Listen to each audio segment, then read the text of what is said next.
I have not purchased a webcam in over a decade. And I mean, why would I? I have an iPhone that I can use for my webcam. I have my built-in Mac camera that I can use. Why bother with a standalone webcam? Those were the exact thoughts that went through my head about 2 years ago when I first heard about Insta360's Link webcam. I did not understand the hype. But now that Insta360 has launched the Link 2 and the Link 2C, which I have right here, they are much improved over the originals, and that compelled me enough to say yes to partner with them to bring you this video and tell you why you need a webcam in 2024. I never thought I'd say those words, but you do, because this thing is awesome. So let me start by addressing the differences between the Link 2 and the Link 2C. And this is very simple. They're the exact same, except for the Link 2C just does not have the gimbal. So the Link 2 has the gimbal that moves around. It can track you all around, up and down, side to side. The Link 2C does not. That's it. They have the same video quality, same audio quality, and pretty much the same features. So fun fact, when I went live on YouTube a few weeks ago for the iPhone 16 launch event, I had multiple people in the live stream comments asking me what camera was I using. They were asking if it was the iPhone using continuity camera. There was a specific comment that said that, and no, I couldn't say it at the time, but no, that camera was the Link 2C. And the reason the quality is so good is because it has a 1/2-inch sensor with HDR, and it can shoot in 4K 30 FPS. It also has excellent phase detection autofocus, so when you hold something up to the camera, it'll like snap into focus. It's really nice. Okay, so talk is cheap. Let's see how this webcam actually looks compared to the M3 MacBook Air, the latest MacBook Air at the time of recording this. And you can see I'm in decent lighting right now. It's not good, it's not terrible. It's just decent lighting, you know, average lighting that you may take a FaceTime call on. So we're trying to see which one looks and sounds better. And here's what we look like in a lower light situation. It's not super low light. We have a little bit of light in front of us and a little bit of light to the left of us, but it's not great lighting. It's not terrible lighting, but we're just trying to see which one performs better. We're in a pretty well lit environment right now. We have lights in front and behind us and overhead. So you can see there's a little bit of flaring on the lights, and take a look at the flares up there from the lighting. It does not look great at all. And here's what the Insta360 Link 2 and 2C looks like in low light. So let's see how that compares to the MacBook. And here's what that low light performance looks like on the M3 MacBook Air. The same lighting conditions, the same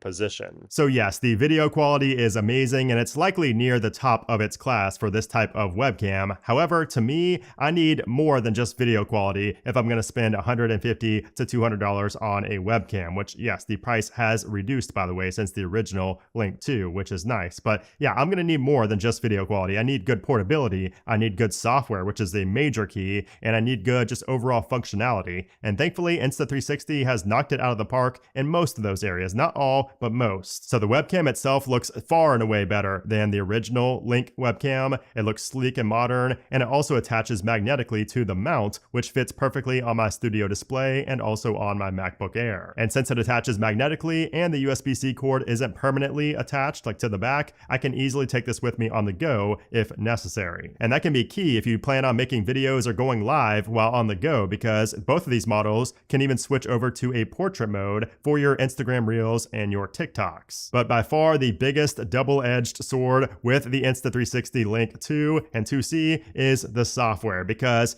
it's great. Like, it makes this webcam the main reason I'm going to keep using this webcam for a very long time, but it also is not perfect. There are some issues that just really annoy me. So we'll talk about those downsides in a moment, but let's first take a look at everything this webcam can do, because you can use the webcam just plugged in. It'll work right away as a webcam, but you'll want to download the free Link controller app to access all of the features. So the Link 2 has a built-in gimbal with AI tracking, which will not only move around to track your face, but it can also track groups of people to keep them in frame. And you can even set boundaries for where the tracking starts and stops. And these AI tracking features are basically just like a better version of Apple's center stage feature, which I thought was great until I used this webcam. You can enable and disable the tracking with a simple hand gesture, along with another hand gesture for zooming in and zooming out. There's also a desk view mode, which will show you a top-down shot. So the Link 2 will physically move down, and the 2C, you will have to kind of move it down, and the software will do the rest. So this can be cool for some top-down shots, but it doesn't work great on my desk setup. Now here's a feature that I will never use, but it might be a game changer for professors, instructors, or just anybody who teaches on a whiteboard. There's a whiteboard mode. So basically you get these recognition markers in the box of the Link, and you put these on the whiteboard, and then you throw up the peace sign as the gesture, and that will trigger whiteboard mode. And this will auto enhance the whiteboard to appear more clean, clear, and always keep the whiteboard in focus even when you walk in front of it or walk away. So that is awesome. Now here's something I'm really curious to see, and I'm gonna have you guys help me out here. So Insta360 did put a microphone inside of the Link 2 and 2C. Now I'm not sure if you're ever gonna use a built-in webcam's microphone,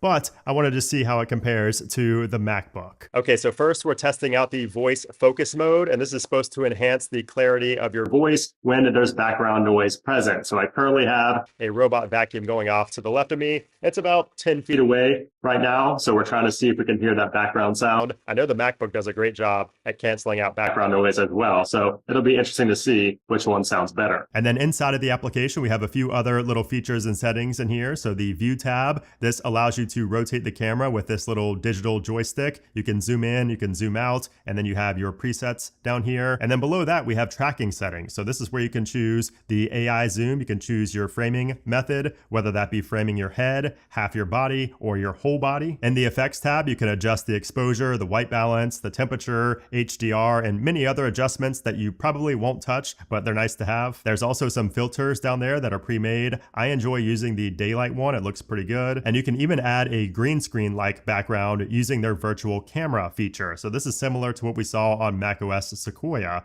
as a built-in feature, but you can get options like background blur, bokeh, and different environments. So it is a little bit different from Apple's with those features there. Now also on the More tab over here, we have our gesture controls, some other toggles, and then the audio modes. And then down in the bottom tray, we have all of our main toggles for our main features like AI tracking, our whiteboard mode, desk view mode, and all of that. Oh, and there's also a built-in privacy mode where the Link 2 will physically angle itself down after 10 seconds of inactivity. And for the Link 2C, there's a privacy switch that you can use to close up the lens. And by the way, I do want to hit on continuity camera a little bit further because I know we cannot really talk about a webcam in 2024 without bringing up Apple's continuity camera, which is their built-in feature where you can use your iPhone as your webcam. And that's great. Like that's a great makeshift solution. That's a great temporary solution, but it's far from a permanent solution. If you get a phone call or if you need to respond to a message or a notification, you can't do that if you're using your iPhone as a webcam without taking it off and losing your video feed. And plus you have to worry about battery life on your iPhone. Like if it dies, you're out of luck. And you know, you have to worry about